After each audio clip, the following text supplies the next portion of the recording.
सांगली, मिरज आणि कुपवाड महानगरपालिकेच्या आयुक्त संगीता महापात्रा यांनी महापालिकेच्या मिरजच्या विभागीय कार्यालयाला अचानक भेट दिली। आयुक्त यांच्या सरप्राईज व्हिजिटमुळे अधिकारी आणि कर्मचाऱ्यांमध्ये एकच धांदल उडाली। सर्व विभागांचा आयुक्तांनी आढावा घेतला। त्यांच्यासोबतच उपायुक्त अश्विनी पाटील, सहाय्यक आयुक्त अनीस मुल्ला हे उपस्थित होते। जन्म मृत्यू विभागामध्ये एकतर कर्मचारी कमी आहेत, दुसरी गोष्ट म्हणजे वेबसाईट बंद असल्याने विद्यार्थी आणि पालकांची गैरसोय होतीये। महाविद्यालयामध्ये एकीकडे ॲडमिशनची प्रक्रिया सुरू असतानाच दाखले मिळण्यात अडचणी येत आहेत। मात्र जन्म मृत्यू विभागात सुद्धा आयुक्तांनी पाहणी केली। त्यानंतर बांधकाम विभाग, कर विभाग यांसारख्या अनेक विभागात आयुक्तांनी पाहणी केली। तसेच नाले सफाई आणि पार्किंग व्यवस्थेचा आढावा त्यांनी घेतला। मात्र याबाबत माध्यमांच्या समोर बोलण्यास आयुक्तांनी नकार दिला। त्यामुळे या सरप्राईज व्हिजिटची फलश्रुती काय झाली याबाबत नागरिकांच्या मध्ये चर्चा आहे। केवळ भेट देण्यापेक्षा महिन्यातून वेळोवेळी मिरजेत येऊन सर्वच कामांचा आढावा घ्यावा अशी नागरिकांच्या मधून मागणी होत आहे।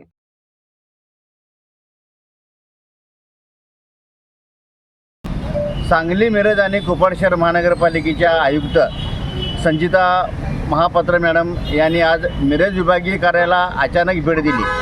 तर मला हेच कळत नाही आहे की मिरज विभागीय कार्यालयातील सर्व विभाग, मग जन्ममृत्यू विभाग असेल, नगररचना विभाग असेल, बांधकाम विभाग असेल, जलनिसारण विभाग असेल, मालमत्ता विभाग असेल, कर निर्धारण विभाग असेल, इथले अधिकारी कधीही जागेवर नसतात। यांना अचानक भेट घेऊन यांना काय साध्य करायचं आहे? मिरज शहरातील जी विभागीय कार्यालयातील जी यंत्रणा पूर्णतः विस्कळीत झालेली आहे।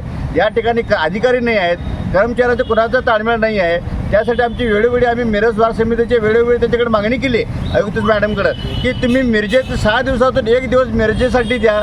मिरजेतील प्रश्न वेगळे आहेत, सांगली तर प्रश्न वेगळे आहेत। आणि काही पत्रकार बंधू किंवा सामाजिक कार्यकर्ते असतील त्यांनी ज्यावेळी त्यांना व्हिजिट केलं जाते, त्यांना विचारलं जाते की तुम्ही मिरजेला वेळ द्या, त्यावर सांगितलं जातं की आम्ही सांगलीमध्येच व्हिजिट करणार, सांगलीमध्ये ते आम्ही पत्रकारांना माहिती देणार। ही अतिशय चुकीची पद्धत आहे। माननीय महापात्रा मॅडम, आमची विनंती आहे की तुम्ही मिरजेसाठी एक वेळ द्या आणि मिरजेतील ज्या समस्या आहेत, इथं नागरिकांचा संवाद असेल काय असेल तर तुम्ही इथं येऊनच साधणं हे अतिशय योग्य होणार आहे। आणि मिरजेत सांगलीमध्ये 1 दिवसातून वेळ दिला जातो आहे आणि 1 दिवसामध्ये तुम्ही 5 लाख लोकांमध्ये कुणाकुणाला तुम्ही भेटणार आहे, हा सगळ्यात महत्त्वाचा भाग आहे। मिरजेत आम्ही परत एकदा माझी विनंती आहे की महापात्रा मॅडम यांना की तुम्ही मिरजेसाठी कोणत्याही 1 दिवस तुम्ही ठरवून त्या पद्धतीने तुम्ही मिरजे वेळ दिला तर मिरजेतले जे समस्या आहेत ते तुम्हाला तुमच्यासमोर मांडणं सोयीस्कर होणार आहे। सांगली एवढंच मिरजेचं महत्त्व आहे हे सुद्धा इथं मी अधोरेखित करू इच्छितो।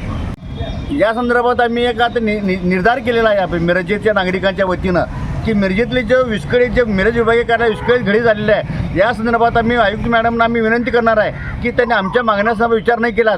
आम्ही आता ठरवलं आहे की मिरजेतील ज्या समस्या आहेत ते मांडण्यासाठी आयुक्त आणि मिरजेत येण्यासाठी आम्ही आता आमरण उपोषणाचा इशारा मिरज बार समितीच्या वतीनं भविष्य काळामध्ये देणार आहे। जेणेकरून इथला जो समस्या आहे, इथला जो निर्णय असेल ते या पातळी मिरजेतच व्हावा अशी आमची मिरज बार समितीची आग्रही मागणी आहे।